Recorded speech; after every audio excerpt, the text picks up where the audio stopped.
Bell, go! Hello guys! Ito yung struggle namin na may aso. Pag may typhoon, black rain, kailangan pa rin namin maglabas ng aso. Ayan. So ngayon ay black rain dito sa Hong Kong. Ayan. Malakas yung ulan pero kailangan natin ilakad si Bell. Kasi kailangan niyang tumae. So ayan. Yan ang mahirap sa kanya kasi hindi niya alam kung saan siya tatay. Go, Bell! Go, go, go! Come inside! Ayan. So, kailangan ko siyang pataihin kasi mamaya lalakas pa yung ulan. So, ito po yung maganapan. Ayan. Belly!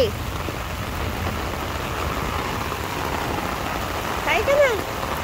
No? Okay, let's go. So, ayan. Ay, hirap ng may aso. Kasi malakas yung ulan. Ngayon, basang pa siya. Umihi lang. Hindi naman niya gustong tumae. Wala akong magagawa. Kasi mamaya, mag-black rain na naman. Ay, black rain na siya. So, ayan. Grabe yung ulan, guys. Yung ulan.